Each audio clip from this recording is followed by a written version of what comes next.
Hey guys, good morning. Welcome back to our channel, The Ethan Squad. My name is Addie. So for today's video ay ang mga travel requirements for dual citizens para sa buwan ng Enero 2025. This is for arrival and departure process. Details coming up.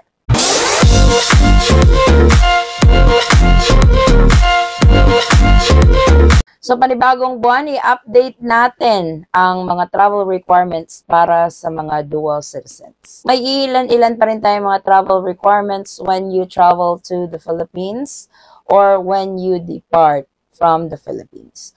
Unahin natin yung valid passport. So, may dalawang klase ang dual citizen. Yung isa is my foreign passport at may Philippine passport. Yung iba naman may foreign passport at yung kanilang mga dual citizenship document.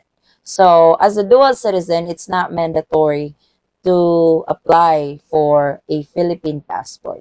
Pero minsan, mas convenient yung may Philippine passport. But it's really up to you guys. That's your option kung gusto nyong mag-apply ng panibagong Philippine passport kung kayo ay naging dual citizen. So, ang pinakauna sa listahan ay syempre yung ating mga valid passport. As a dual citizen, when you guys are carrying both passports, kailangan valid. Lalong-lalo na yung inyong mga foreign passport.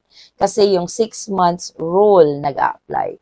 Kung may dalawa kayong pasaporte, coming to the Philippines, ito yung kadalasang tanong sa channel, kung aling passport ba ang gagamitin when you are flying to the Philippines. Yung ginagawa ko, for me, flying, for example, I came from the States as a dual citizen. Yung pinapakita ko sa check-in is yung Philippine passport ko. It's alright when you have your US passport. Gaya ko kasi andyan naman yung US passport ko handy. Pero yung mga staff kasi sa check-in counter, yung Philippine passport yung binigay ko, yun at yun na yung ipaprocess nila. Same thing with e-travel. Kasi minsan, kung foreign passport yung binibigay mo at magtatagal ka sa Pilipinas, manghihingi yan ng proof. Kasi kung wala kang maipakita, it's either manghihingi sila ng visa or yung onward ticket mo to your next destination. So, mas maigi na meron kang Philippine passport. But like I said, kung ayaw mong magka-Philippine passport, then that's really up to you. Para naman doon sa walang mga Philippine passport, yung dual citizenship document lang, kailangan talaga valid yung mga foreign passport ninyo. 6 months rules apply. So, before mag-book ng ticket, i-check kung valid pa ba ang inyong mga passport.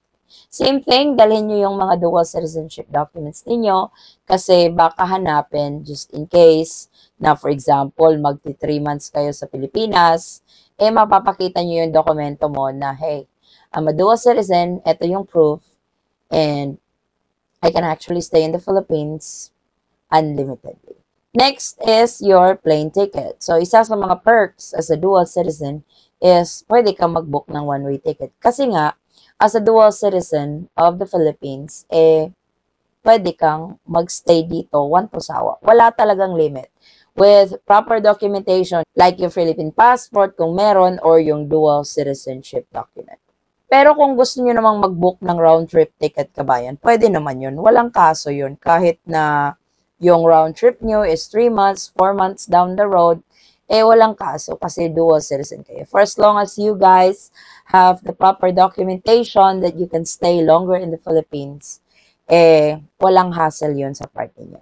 Siyempre, meron pa rin ang e-travel as a dual citizen. So, magre-register pa rin kayo sa e-travel.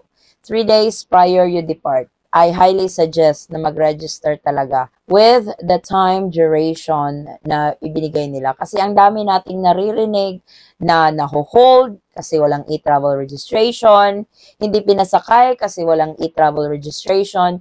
Yung mga horror stories when it comes to e-travel na hindi ginawa or na-delayed sa flight kasi walang e-travel. Most airlines kasi nag-check na ng e-travel. Kaya may 3 araw ka na gawin ito. So before you even head to the airport, gawin na yung e-travel ninyo. Kasi kapag pagdating nyo sa airport, wala kayong e-travel, paalisin din kayo sa linya kasi pagagawan kayo ng e-travel. So doon sa mga bago pa lang sa e-travel, first time gagamitin, mag-create muna ng account then you register. Kung hindi naman kaya, please magpatulong. Meron tayo dun sa website na etravel.gov.ph. Meron yan sa description box ng video ito para sa legitimate website ng eTravel para hindi kayo ma-scam. Meron naman tayo sa app, eGov.ph app. Ito ay para dun sa mga medyo advanced sa technology na pwede lang nilang gawin sa mga phone nila. Valid din naman yun kung dun nyo gagawin ng eTravel. So please, do your eTravel para walang hassle sa part ninyo. I know some of you wants it gone, but I just don't really know how. Kasi eto na yung pinalit nila sa paper-based form na arrival card before. So, naging online na siya. The good thing about it is you can do this ahead of time. So, i-take advantage ninyo yung pwede nyo siyang gawin ahead of time para wala kayong maging problema during your flight to the Philippines. For departure naman sa eTravel, as a dual citizen, kung yung gamit mo pa rin is yung foreign passport mo at Philippine passport, magre-register ka. Kailangan yun kasi required pa rin yun sa mga Philippine passport holder. Pero kung foreign passport naman yung gagamitin mo, departing the Philippines, hindi na po yun required. So, sana naging malinaw tayo sa parte ng e-travel requirements when you travel to and from the Philippines as a dual citizen. Doon naman sa mga foreign spouse na babiyahe kasama ang kanilang mga dual citizen wife or husband, makaka-avail kayo ng balikbayan privilege. Yes, this is a 1-year visa upon arrival into the Philippines. So 1 year yun, libre. Kailangan lang magkasabay kayong bumiyahe at magkasabay kayong i-process immigration. Kasi may nangyari na yan. Yung si dual citizen, doon sa Philippine passport, luminya, then si husband na foreigner, doon sa foreign passport. So, hindi sila magkasamang na-process sa immigration. Si husband, ang nakuha niya lang is 30 days. So, kailangan magkasabay kayo kabayan. Doon kayo sa iisang lane, yung foreign passport, para ma-avail ninyo ang balikbayan privilege. Kung si immigration officer ay hindi nagsasalita or nag-check lang, give him a heads up na, sir, we are availing for the balikbayan privilege para sa asawa ko. Kasi you as a dual citizen, yung tatak mo sa pasaporte is arrival date. Wala yung 1 year. Kasi nga, pwede ka magstay sa Pilipinas once asawa. Yung asawa mo, mabibigyan ng 1-year visa. Yun yung balikbayan visa. So, dapat magkasama kayo sa biyahe at sabay kayong ma-process sa immigration during arrival sa Philippines. So, magdala lang ng proof of filiation.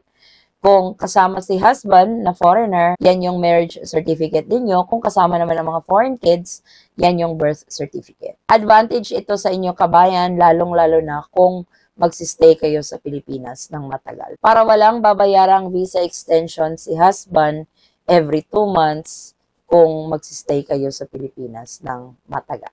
So, travel insurance, ito ay optional na. So, nasa sa inyo yon kung gusto niyo mag-avail.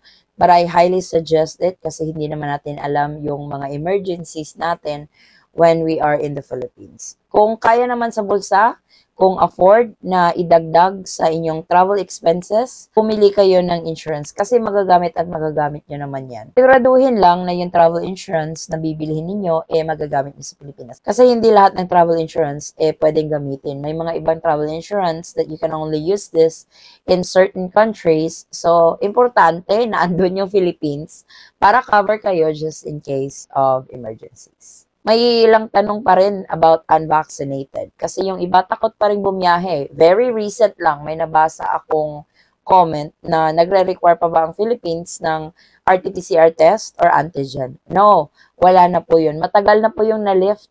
So if you are traveling as an unvaccinated, you can freely enter the country without showing any of the RT-PCR test or antigen test. So, yan yung naging rason kung ayaw nyong umuwi ng Pilipinas muna dahil sa requirement na yan, wala na po. Matagal na po nilang tinanggal yun. Travel tax para sa mga dual citizens. Yes, may babayaran pero eto lang po kung nagstay kayo ng 1 year sa Pilipinas. Kung less than 1 year naman, andito lang kayo for 4 months, 5 months, wala po kayong babayaran na travel tax. Doon naman sa exit clearance, kung naririnig niyo sa ating mga updates na yung mga foreign national, kailangan nilang mag-secure ng exit clearance certificate after staying in the Philippines for 6 months. Hindi po yun applicable sa inyo, mga dual citizens, kahit may foreign passport kayo. Lalong-lalo na doon sa mga kasama yung mga foreign spouse nila, hindi din yun applicable sa kanila kasi they were admitted under the Blickline program. So, hindi po required yung exit clearance certificate sa kanila kahit more than 6 months yung stay nila sa Pilipinas. So, ito na lang ang mga travel requirements for dual citizens for January 2025. This is for arrival and departure process to and from the Philippines. Maraming salamat po sa inyong patuloy na pagsubaybay, tiwala at suporta sa aming channel, The Econs Club. Kung kayo man po ay may mga katanungan, maaari lang po mag-comment sa video ito at sasagutin po natin yan sa abot ng ating makakaya. Muli kabayan, ako'y nagpapasalamat at naway ang inyong biyaheng papuntang Pilipinas man or paalis ay maging smooth, hassle-free at stress-free. Magkita-kita po tayo sa ating susunod na travel update. Stay safe, stay healthy, and God bless everyone.